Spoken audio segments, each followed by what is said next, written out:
that this legislation seeks to extend those civil and criminal liabilities to foreign police forces and to foreign defence force personnel. Now, that is a departure in extreme from any previous norm. It exists as a totally new aberration upon the legislative field and is unacceptable in the extreme. It is one of the sources for which we have received one of the most stringent streams of concern, and that is why the Greens have put this amendment and its two partners to the chamber this evening.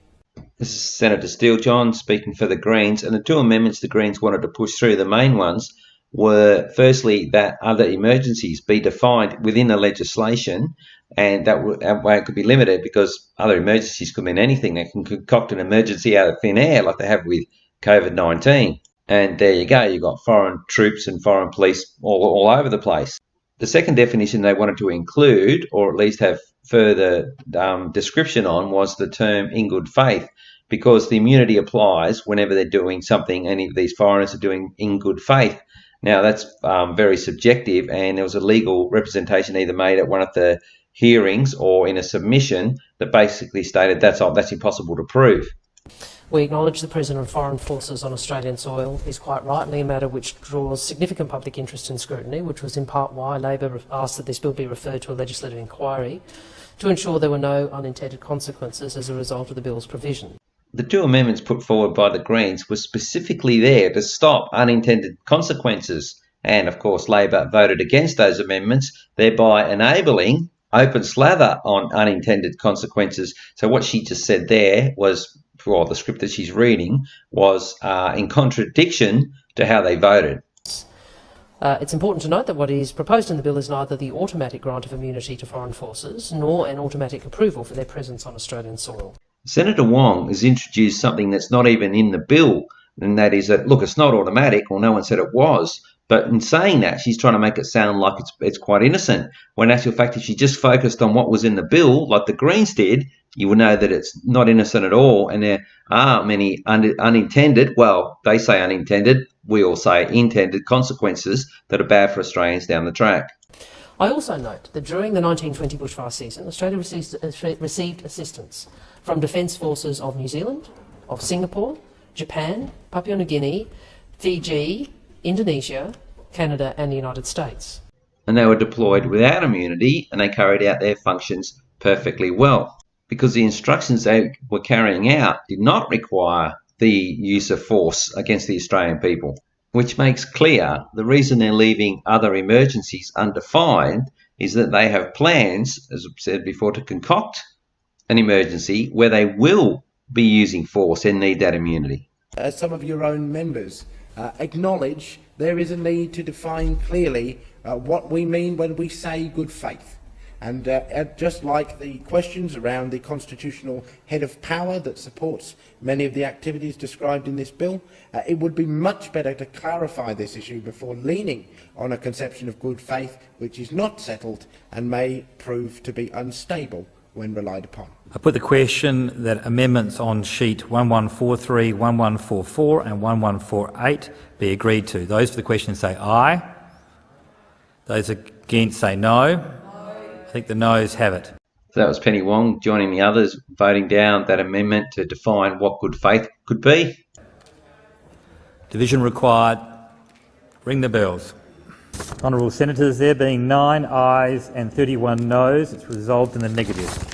They went to the trouble of actually counting up the ayes and the noes, and you could hear the noes very clearly, but there were 9 ayes and you couldn't really hear them. So I think they were playing games with the audio during this recording.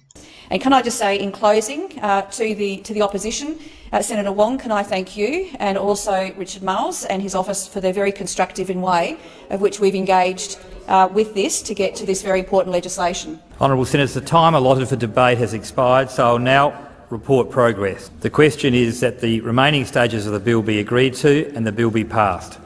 Those for the question say aye. Aye. Against no. The ayes have it. The ayes obviously won it, but he doesn't give any time for the noes to be heard. Against no. The ayes have it. Now, I think when you watch what happened next, something sinister was going on there. Honourable Senators, the time allotted for debate on the Excise Levies Legislation Amendment Sheep and Lamb Bill. Honourable, well, I'm not too sure about that, but what they're about to do now, they've had debate on another bill and they're going to pass that as well. But I won't show all of that. I just want to show you what Larissa Waters does from the Greens. The President. Senator Waters. Yes, my apologies. Could you just record the Australian Greens opposition to the previous bill? Thank you. I agree to record your objections to that bill. Now, I think either Larissa Waters is in on this entirely, but I have a feeling she's not. I think she was just duped there because she said she wanted to register the Greens' opposition. So you had a political party that opposed to this, and that could have been problematic down the track. So what he says is, I'll register your objection, because there's a big difference. If you're opposite something, that means you're opposition, opposite. You're on the other side. You're against. Whereas an objection, that is just an expression of disapproval.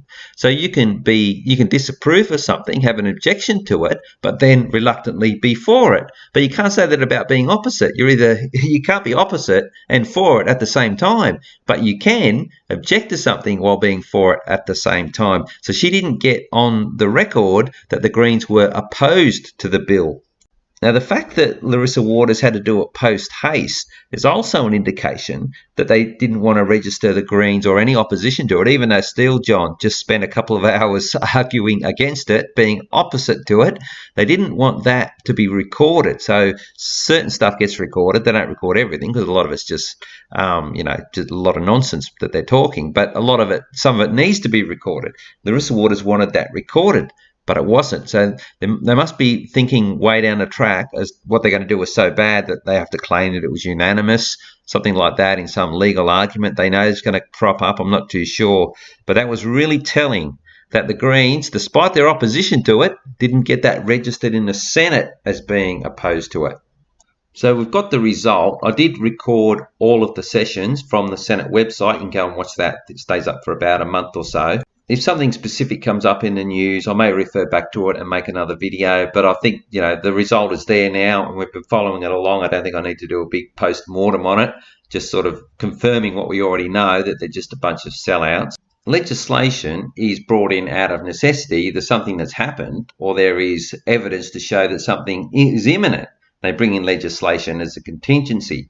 But they've brought this in with no prior impetus. And certainly they haven't pointed to something on the horizon. Look, here's what we need it for.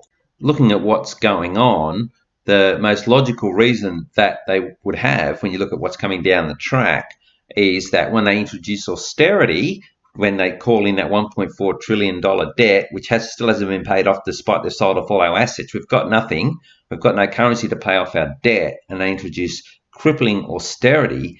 That's what these troops on the streets are going to be about. But I'll just go back to, actually, Malcolm Roberts mentioned Greece, and I've got a recording of him. He's done some really good speeches. Even though One Nation let us down here, Malcolm Roberts in particular has done some notably good work in the Senate.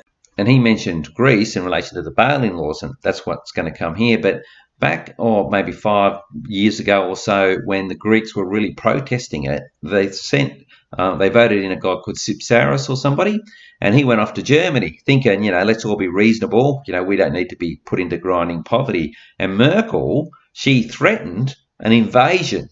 Now, obviously, there must be some kind of caveat that when you join the EU, you sign an agreement that, NATO troops or EU troops can come into you. You've given consent.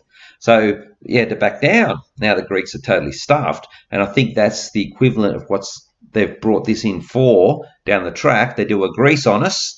And, ordinarily we could just say no, and we're just taking everything back. And, you need a full-scale invasion without our consent.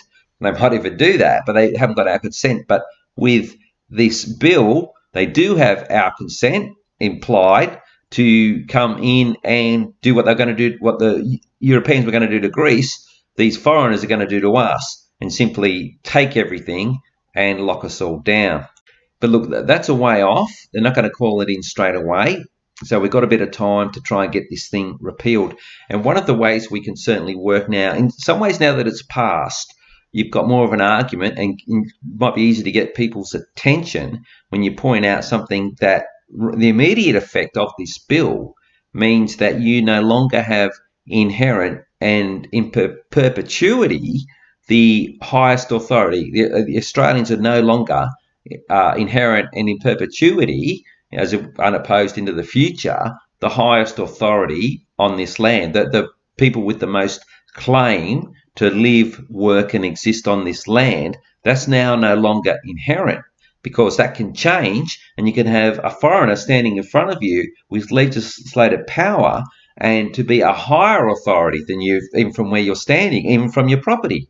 If you listen to some of the debates, under these emergency measures that they sort of didn't envisage specifically, but just vaguely said, oh, you might have people, have to commandeer a truck or something. I mean, they can they can invade your home, move you anywhere, take anything of yours, which means they're a higher authority. And that's probably a good way to get people's attention now that this has passed via, letters to senators, the media.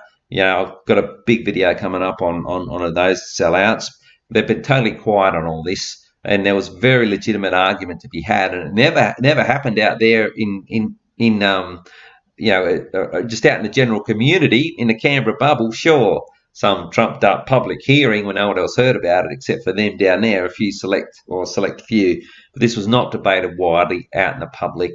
No one knew about this thing, and you go up to someone, go to your local newsagent and ask them, did you know that, and just explain it to them. They go, what are you talking about?